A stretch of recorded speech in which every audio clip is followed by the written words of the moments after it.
Hello friends, welcome to Tamil vlogger in Canada. இன்றைக்கி என்னடா முகத்தில் வெயில் அடிக்கிற அளவுக்கு நடந்து போயிட்டுருக்கேன்னு பார்க்குறீங்களா? இது சம்மர் கிடையாது, வின்டர் தான். கீழே பார்த்தீங்கன்னா தெரியும், எல்லாம் பனியாக இருக்கும். ஃபுல்லாக பனி அப்படியே இருந்தது. பட் வெயில் செமையாக அடிச்சது. 7 டிகிரி நல்லாயிருக்கும் வாக் பண்ணுறதுக்குன்னு சொல்லிட்டு வாக் பண்ண கிளம்பிட்டோம். இது வந்து ஒரு வீக் டே விலாகும் கிடையாது, வீக்கெண்ட் விலாகும் கிடையாது. ரெண்டையும் மிக்ஸ் பண்ணி போட்டிருக்கேன். எப்போ எனக்கு டைம் இருக்குதோ அப்போ தான் நான் வீடியோவே எடுத்தேன். கொஞ்சம் பிஸியாக போச்சு. உங்களுக்கு எல்லாருக்குமே தெரிஞ்சிருக்கும், நிறைய ஃப்ரீ ஐட்டம்ஸ் இந்த மாதிரி அவங்களுக்கு தேவையில்லைன்னா வெளில வச்சுருப்பாங்க. உடனே எவ்வளோ தாராளம் நினச்சிடாதீங்க. இன்ஃபேக்ட் இந்த மாதிரி நமக்கு தேவையில்லாத பொருளை டிஸ்போஸ் பண்ணுறது இங்கே ரொம்ப கஷ்டங்க. பிகாஸ் அது ஒரு பெரிய ஐட்டமாக இருக்குது, ஒரு சோஃபா இருக்குதுன்னு வச்சுக்கோங்களேன். அதை நம்ம தெரிஞ்ச மாதிரி எங்கேயாவது தான் தூக்கி போட முடியாது. ஸோ ஆப்வியஸாக அதை டிஸ்போஸ் பண்ணும்போது அதை எடுத்துகிட்டு போகிறதுக்கான வண்டி செலவு, அங்கே போய் டிஸ்போஸ் பண்ணுறதுக்கான செலவுன்னு செமையாகும். அதனால தான் மோஸ்ட்லி இந்த மாதிரி ஃப்ரீ ஐட்டம்னு சொல்லிட்டு வெளியில் வச்சுருவாங்க. தேவைப்படுறவங்க வந்து எடுத்துப்பாங்க. ஒருவேளை யாருமே எடுக்கல அப்படின்னா வேறு வழியே கிடையாது, நம்ம தான் காசு கொடுத்து அதை டிஸ்போஸ் பண்ணுற மாதிரி இருக்கும். ஏன்னா நார்மலாக வர அந்த கார்பேஜ் இதுலலாம் இந்த மாதிரி ஐட்டம்ஸ்லாம் எடுத்துகிட்டு போக மாட்டாங்க. அது நம்மளோட ரெஸ்பான்சிபிலிட்டி. எதுவாக இருந்தாலும் சரி, அதை டிஸ்போஸ் பண்ணுறது. யூஸ்வலாக வீட்டிலேருந்து பீச்சுக்கு ஒரு 5 நிமிஷம் ட்ரைவ் பண்ணி வந்துட்டு அங்கேருந்து வாக் பண்ணலாம். பட் இந்த தடவை வீட்டிலேருந்தே பீச்சுக்கு போகலான்னு சொல்லிட்டு ஒரு 25 மினிட்ஸ் நடக்க ஆரம்பித்தோம். இந்த வழியில் வந்து இப்போ தான் ஃபஸ்ட் டைம் வரேன். இது வேறு வழி, நிறையா வழி இருக்குது பீச்சுக்கு வரதுக்கு. இது ஒன் ஆஃப் தி ரூட்டு. ஆக்சுவலாக இது பார்த்திங்கன்னா, நாங்கள் இருக்கிறது ஹில் இல்லையா, அங்கேருந்து இறங்குறதுக்கு பயங்கர ஸ்லைடிங்காக இருந்தது. இப்போ தான் தெரிஞ்சது நம்ம எவ்வளோ வீக்காக இருக்கோம் அப்படின்னு சொல்லிட்டு. பிகாஸ் யூஸ்வலாக இப்படி இறங்கும்போது குடுகுடுன்னு ஓடிட்டா கூட ஒன்றும் தெரியாது. நம்ம மெதுவாக நடக்கும்போது முனங்கள்லாம் வலிக்க ஆரம்பிச்சிருச்சுங்க. பட் ஆனால் சுற்றி முற்றி பார்த்தா நம்மளோட வயசானவங்களாம் செம ஜாலியாக, அவங்களுக்கு பழக்கம்னு நினைக்கிறேன், செம ஜாலியாக நடந்து ஏறிட்டுலாம் வேற இருந்தாங்க. எனக்குலாம் கொஞ்சம் திரும்பி பார்க்கலே தலை சுற்றுது. இங்கே பக்கத்தில் குட்டி குட்டியாக ஸ்டெப்ஸ் மாதிரி வச்சுருக்காங்களா, அது வந்து கிளைம் பண்ணுறதுக்கு. ஸோ மேபி ஸ்லைட் ஆகக்கூடாதுங்கிறதுக்காக அதை வச்சுருக்காங்கன்னு நினைக்கிறேன். கொஞ்சம் ஈஸியாக இருக்கும் மேலே கிளைம் பண்ணுறதுக்கு அப்படின்னு சொல்லிட்டு. ஒரு சைடு மட்டும் கம்பி மாதிரி கொடுத்துருந்தாங்க சில இடங்களில் இல்லை. கிட்டத்தட்ட ஒரு குட்டி மவுண்டெயின்னா, இவங்களுக்கு கார் போகிறதே தெரியும்ல, அது அப்படியே ஸ்லைட் ஆகி போகிற மாதிரி இருக்கா, அப்படியே பம்பியாக இருந்தது இந்த மவுண்டெயின். நடக்கிறதுக்கு வெதர் நல்லா இருந்ததுனால ரொம்பவே நல்லா இருந்தது. பட் ஸ்னோலாம் இருந்தது அப்படின்னா இங்கெல்லாம் நடக்கிறது கொஞ்சம் ரிஸ்க்கு கண்டிப்பாக. ஏன்னா நார்மல் ரோட்லேயே டபால்னு விழுந்துடுவோம். நான்லாம் நிறைய தடவை மண்ணை வாரியிருக்கேன். இந்த ரோட்லலாம் கண்டிப்பாக நடக்கவே முடியாது. பட் இன்றைக்கி வந்து ரொம்பவே நல்லா இருந்தது. இங்கேருந்து பார்த்தாலே உங்களுக்கு தெரியும்னு நினைக்கிறேன். அங்கே தெரிகிறது வந்து ப்ளூ கலரில் தெரிகிறது வந்து சீ தாங்க. எவ்வளோ அழகாக இருக்குல்ல. அந்த சீக்கு அந்த பக்கம் இருக்கிறது எல்லாமே வந்து ஐலண்ட்ஸ். ஆக்சுவலாக எங்கள் ஊரை சுற்றி நிறைய ஐலண்ட்ஸ் இருக்குது. உங்களுக்கு எல்லாருக்கும் தெரிஞ்சிருக்கும். இந்த பக்கம் அது யூஎஸ் பார்டர் பக்கம் தான். பட் இந்த பக்கம் கனடா சைடு பார்த்திங்கன்னா விக்டோரியா, அது நனைமோன்ட்டு ஏகப்பட்ட ஐலண்ட்ஸ் இருக்குது. இங்கேருந்து பார்த்தாலே உங்களுக்கு அந்த ஐலண்ட்ஸில் உள்ள மவுண்டெயின்ஸ்லாம் தெரியும். அது பார்த்திங்கன்னா நார்மலாக பீச்சை பார்க்குறதுக்கும் இந்த வியூவில் நின்று ஹைட்டில் நின்று பார்க்குறதுக்கும் அவ்வளோ அழகாக இருந்தது. ரொம்ப தூரத்தில் உள்ள ஐலண்ட்ஸ், அதுக்கப்புறம் அதில் உள்ள மவுண்டெயின் கூட ரொம்பவே அழகாக தெரிஞ்சுது. வெதர் நல்லா இருந்ததுனாலையும் என்னவோ தெரில, நிறைய பீச் ஆக்டிவிட்டீஸ்லாம் வேறு நடந்துகிட்டு இருந்தது. அது பார்க்குறதுக்கு ரொம்பவே அழகாக இருந்தது. நான் ஜென்ரலாகவே உங்ககிட்ட இந்த பீச் வந்து நிறைய தடவை காட்டியிருக்கேன். பட் இந்த பக்கம் இருந்து காட்ட மாட்டேன். பீச் க்ளோசர் பை காட்டுவேன். எனக்கு தான் இந்த பக்கம் போகணுன்னு ஆசை. வம்படியாக கண்ணனையும் பிடிச்சி இழுத்துட்டு வந்துட்டேன். அவர் நான் நடக்கவே மாட்டேன்னாரு. பட் இல்லை என் கூட இதில் நீ இறங்கி தான் ஆகணும்னு எடுத்துகிட்டு வந்துட்டேன். பட் பின்னாடி திரும்பி பார்த்தா எனக்கே தலை சுற்றிச்சு. ஐயோடா, எப்படா திரும்பி ஏறி நடக்க போகிறோன்ற மாதிரி இருந்தது. அப்படியே நடந்து வரும்போது பார்த்திங்கன்னா ஒரு ஸ்னாப்பி கார்னர்னு சொல்லிட்டு நம்மளோட இந்தியன் ஸ்ட்ரீட் ஃபுட்டுன்னு போட்டிருந்தான். சரி உள்ளே போய் பார்த்துடலாம் என்னெல்லாம் இருக்குது அப்படின்னு சொல்லிட்டு உள்ளே வந்தாச்சு. இதில் ஃபுல்லாகவே நம்மளோட இந்தியன் ஸ்நாக் ஐட்டம்ஸ், அதுவும் நம்ம சைல்ட்ஹுட்டில் சாப்பிட்ருப்போமே, இழந்தப்பழம், அதுக்கப்புறம் பார்த்திங்கன்னா ஜெம்ஸு, லீபே. இப்போ இந்தியாவில் அதெல்லாம் கிடைக்குதான்னு தெரியல. இங்கே ஜென்ரலாக கிடைக்காது. பட் இந்த கடையில் அது எல்லாமே இருந்தது. இழந்த விட அதுக்கப்புறம் ஒரு பொடி மாதிரி இருக்குமே, அந்த பொடி நம்ம குட்டி வயசில் என்னெல்லாம் சாப்பிட்ருக்கோமோ அது எல்லாமே இருந்தது.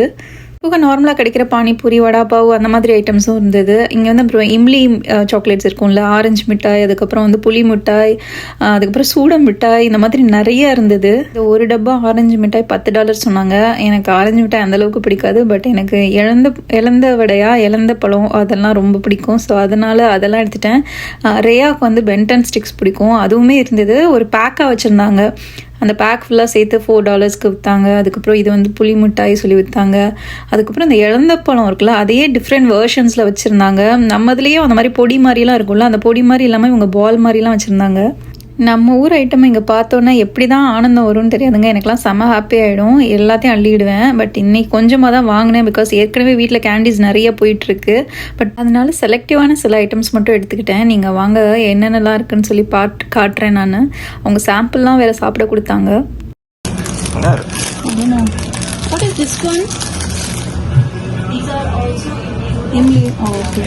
இது எல்லாமே புளி மிட்டாய் தான். இது எல்லாமே புளி இருக்குல்ல, புளியில் பண்ணுறது. அண்ட் ஐ டோன்ட் நோ, இது நீ சாப்பிட்டுருக்கியா? இதை நம்ம பிச்சோன்னா இதுல வந்து ஒரு பவுடரா வரும், ஞாபகம் இருக்கா? கலர் கலரா. இது வந்து 50 பைசா வேணும்.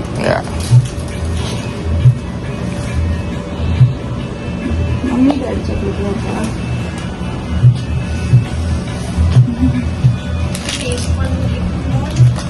This one? This one. Yeah. This one. Oh, yeah.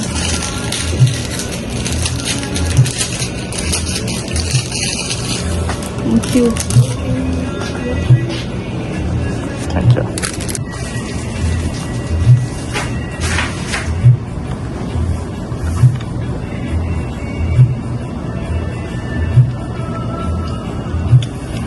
நம்மள ஒரு பொடி முட்டை வச்சிருப்பாங்க, இடிச்சு சேம் அதே பால், இளந்த பழம், இளந்த பொடி. It's a jamun fruit. It's not English. It's a jamun fruit, right? Yeah. That's good. ஆனா ரொம்ப ஜாஸ்தி. இழந்த பழம் சாப்பிட்டு எனர்ஜிலாம் ஏற்றிட்டு ஒரு வழியாக அந்த ஸ்லோப்பில் ஏற ஆரம்பிச்சிட்டோம். என்னடான்னு பார்த்தா முன்னாடி 2 தாத்தா பாட்டிலாம் ஜாலியாக ஏறி போயிட்டு இருந்தாங்க. நம்ம ஏரியே ஆகணும், அப்புறம் எப்படி வீட்டுக்கு போகிறதுன்னு சொல்லி ஏறி ஒரு வழியாக வீட்டுக்கு வந்தாச்சு. வீட்டில் இன்றைக்கி பார்த்திங்க அப்படின்னா திணை அரிசி வச்சு தான் தோசைக்கு ப்ரிப்பேர் பண்ணேன். ஸோ அதுக்கான குயிக் ரெசிபி தான். அரிசியே எதுவுமே சேர்க்கல, அதுக்கு பதிலாக கம்ப்ளீட்டாக திணை அரிசி சேர்த்துட்டு வெந்தயம் சேர்த்துட்டு தோசை மாவு மாதிரி அரைச்சிட்டேன். அதே மாதிரி ஃபர்மெண்டேஷன் ப்ராசஸ் எல்லாம் சேம், நம்ம எப்படி இட்லி மாவு புளிக்க வைப்போமோ அதே தான். இங்கே வந்து வேறு வழி கிடையாது இல்லையா, அதனால் நாங்கள் வந்து ஓவனுக்குள்ளே வச்சுடுவேன். நெக்ஸ்ட் டே மார்னிங் வந்து எப்படியும் அது புளிச்சிடும். ஸோ ஆனால் தோசை செம்ம கிறிஸ்பியாக சூப்பராக இருக்கும், நல்லா ஹெல்த்தியாகவும் இருக்கும். நீங்கள் யாராவது ரைஸ் அவாய்ட் பண்ணணும்னு நினைக்கிறீங்க அப்படின்னா இந்த ரெசிபி ட்ரை பண்ணி பாருங்கள்.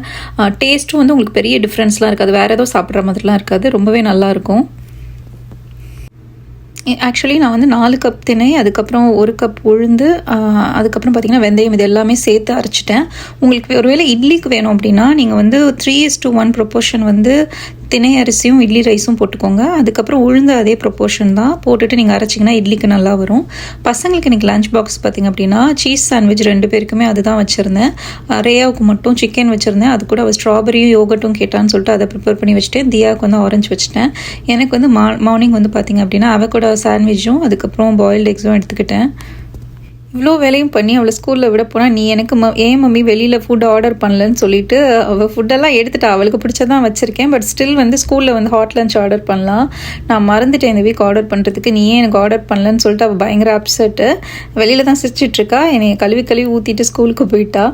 இது முடிச்சுட்டு வீட்டுக்கு வந்தோன்னே பார்த்திங்கன்னா ஒரு சூப்பரான ஃபிஷ் கறி ட்ரை பண்ணேன். ஆக்சுவலாக இந்த தடவை கிராசரிக்கு போகும்போது கொடம்புளி பார்த்தேன். I never tried it, but I know Keralian Malayalis வந்து அதை யூஸ் பண்ணுவாங்கன்னு கேள்விப்பட்டிருக்கேன்.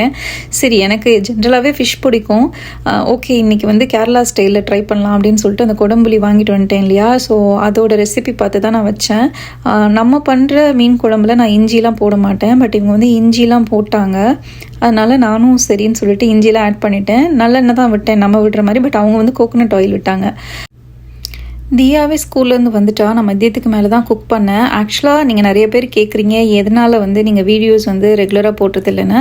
எனக்கு ஒர்க்கும் பார்த்துட்டு வீடியோ எடுத்துகிட்டு அதை எடிட் பண்ணி போடுறதுக்கு சுத்தமாக டைம் இருக்காது. ஸோ எப்போல்லாம் டைம் இருக்கோ அப்போ மட்டும் தான் வீடியோஸ் எடுப்பேன். அதே மாதிரி ஃபுல் குக்கிங்குமே ரொம்ப ரெகுலராக எங்கள் வீட்டில் ஃபுல் குக்கிங் நடக்காது, இருக்கிறத வச்சே தான் மேனேஜ் பண்ணுற மாதிரி இருக்கும். எப்போ கொஞ்சம் ரிலாக்ஸாக இருக்கணும் அப்போ தான் ஃபுல் குக்கிங் நடக்கும். அதாவது கம்ப்ளீட் ஒரு குழம்பு பொரியல் அந்த மாதிரியான சாப்பாடு, அப்படி இல்லைன்னா ஏதாவது இருக்கிறது சாப்பிட்ற மாதிரி தான் இருக்கும். ஸோ இன்றைக்கி வந்து கொஞ்சம் டைம் இருந்தது, அதனால தான் ஃபிஷ் கறி பண்ணுறேன். இப்போ நான் இன்றைக்கி ஈவினிங் நான் ஃபிஷ் கறி பண்ணுறேன், நாளைக்கு ஃபுல்லாக எனக்கு அதுலேயே போயிடும். ஸோ நாளைக்கு எதுவுமே குக் பண்ண மாட்டேன். அப்போ எனக்கு ஒர்க்குக்கு வந்து கரெக்டாக இருக்கும். உங்கள் நிறைய பேருக்கு தெரிஞ்சிருக்கும் ஒர்க் பண்ணிவிட்டு இது எல்லாமே பண்ணுறது கொஞ்சம் டிஃபிகல்ட்டாக இருக்கும். இப்போ இந்த ஹீட்டான பேனில் வந்துட்டு கடுகு வெந்தயம் தாளிச்சிட்டு அந்த கட் பண்ணி வச்சுருந்த ஆனியன், கார்லிக், ஜிஞ்சர், அதுக்கப்புறம் தக்காளி இது எல்லாமே போட்டு நல்லா ஃப்ரை பண்ணிக்கிட்டேன். இது நல்லா ஃப்ரை பண்ணிவிட்டு அந்த ஆனியன்லாம் வந்து நல்லா வதங்கி தக்காளியும் ஓரளவு மேஷ் ஆகி வந்ததுக்கப்புறம் இதை எடுத்து கூல் டவுன் பண்ணணும். ஸோ இதுதான் கொடம்புளி. எனக்கு வந்து சரியாக அளவு தெரில, நான் 5 பார்ட்ஸ் எடுத்தேன், அதுவே நல்லா புளி போகிறோன்னு நினைக்கிறேன். இது வந்து கரைக்க தேவையில்லை போல், அப்படியே ஊற வச்சு உள்ளே போட்டுடலாம். இதுக்கிடையில் இந்த பசங்க பஞ்சாயத்து வேறு இருக்குது, அவள் வேறு சண்டைக்கு வரா.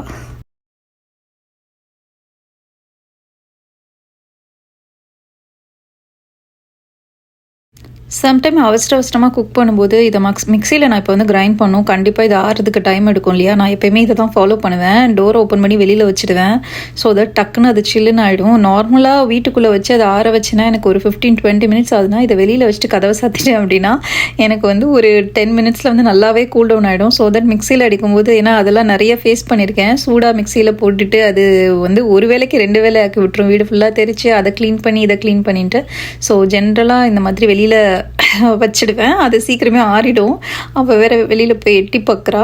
அதுக்கப்புறம் பார்த்திங்கன்னா இதுக்கு கோகோனட் ரொம்ப இம்பார்ட்டன்ட். ஸோ கோகோனட் எடுத்துகிட்டு ஒரு மிக்ஸி ஜாரில் அரைக்கிறதுக்கு ரெடியாக வச்சுட்டேன். அந்த ஐட்டம்ஸ் எல்லாம் கூல் டவுன் ஆனோன்னா அப்படியே மிக்ஸி ஜாரில் போட்டுட்டு நம்ம அடிச்சிட வேண்டிதான். அண்ட் இது வந்து பார்த்திங்கன்னா கோல்டன் பேம்பனோ தான் வாங்கியிருக்கேன் இந்த தடவை. இது கொஞ்சம் நம்ம ஊர் கிடைக்கும்ல வாவல் மீன், அதோட டேஸ்ட்டே கொஞ்சம் இருக்கும். பட் இது வந்து ஃபார்ம்டு தாங்க. இது வந்து வைல்ட் கேட் கிடையாது. அதாவது கடலில் இருந்து வர்றது கிடையாது. கடல் மீன் தான். பட் ஆனால் இது வந்து பண்ணை மாதிரி வச்சு இதில் வந்து வளர்க்குறது. நீங்கள் வந்து பேக்கிங் வாங்கும்போதே உங்களுக்கு வந்து பார்த்தீங்கன்னா போட்டிருப்பாங்க வைல்ட் காட் இல்லை ஃபார்ம்டுன்னு சொல்லிட்டு. அது ஒன்று தான் அதில் ட்ராபேக். இது வந்து ஃபார்ம்டு. ஜென்ரலாக வந்து ஃபார்மிங், அதாவது ஃபார்ம்லேருந்து வர ஃபிஷ் வாங்கக்கூடாதுன்பாங்க. வைல்ட் காட் வந்து ரொம்ப குட்டுன்பாங்க. பட் இந்த ஃபிஷ் வந்து ஃபார்மில் தான் கிடைக்கும். அதனால் வந்து இது தான் நான் வாங்கியிருக்கேன். இது கொஞ்சம் நம்ம ஊர் டேஸ்ட் வந்து நமக்கு கொடுக்கும். ஒரு வழியாக இது ஓரளவுக்கு ஆறிடுச்சு. இப்போ இதை கிரைண்ட் பண்ணிட்டோம் அப்படின்னா நமக்கு குயிக்காகவே ரெசிபி வந்து ரெடி ஆகிடும். நான் இந்த பிரீத்தி மிக்ஸி வந்து கிட்டத்தட்ட ஒரு 7-8 வருஷமாக யூஸ் பண்ணிகிட்ருக்கேன். ரிப்பேர் ஆகாமல் சோஃபார் போயிட்டுருக்கு. ஜார் மட்டும் தான் ஒரு தடவை மாற்றிருக்கேன். குட்டி ஜார் அடிக்கடி யூஸ் பண்ணுறதுனால அது போயிடுச்சு. அதோட அந்த சாக்கர் அதுக்கப்புறம் அதோட மூடியெலாம் போயிடுச்சு. அது மட்டும் மாற்றிருக்கேன்.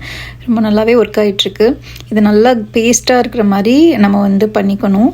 அண்ட் தென் அதே கடாயில் பார்த்திங்கன்னா திரும்ப கொஞ்சம் நல்லெண்ணெய் விட்டுட்டு அதே மாதிரி வெந்தயம், கடுகு இதெல்லாம் போட்டுக்கணும். மேபி கோகோனட் ஆயில் போட்டால் இன்னுமே டேஸ்ட்டாக இருக்கும். என்கிட்ட கோகோனட் ஆயில் இல்லை. அதனால தான் நான் வந்து நல்லெண்ணெய் போட்டிருக்கேன். இந்த நல்லெண்ணெய் வேறு இங்கே நார்மலாக கிடைக்காதுங்க. எனக்கு இதே நல்லெண்ணெய் தான் பிடிக்கும். பட் ஆனால் இங்கே வந்து வேறு நல்லெண்ணெய் தான் கிடைக்கும். இது வாங்குறதுனா ஏதாவது தமிழ் கடைக்கு தான் போகணும். அங்கே மட்டும் தான் இது கிடைக்கும். ஸோ இப்போ கடுகு பொரிஞ்சதுக்கப்புறம் பார்த்திங்க அப்படின்னா கொஞ்சம் வெந்தயம் போட்டுக்கலாம். நான் ஏற்கனவே அந்த முன்னாடி அரைச்சேன்ல வெங்காயம், தக்காளி, இஞ்சி, பூண்டுலாம் அதுலேயுமே கொஞ்சம் வெந்தயம் ஆட் பண்ணியிருக்கேன். ஸோ அதை கால்குலேட் பண்ணிவிட்டு திரும்ப வெந்தயம் ஆட் பண்ணிக்கோங்க. அதுக்கப்புறம் நம்ம அரைச்ச அந்த விழுதையும் சேர்த்துக்கலாம்.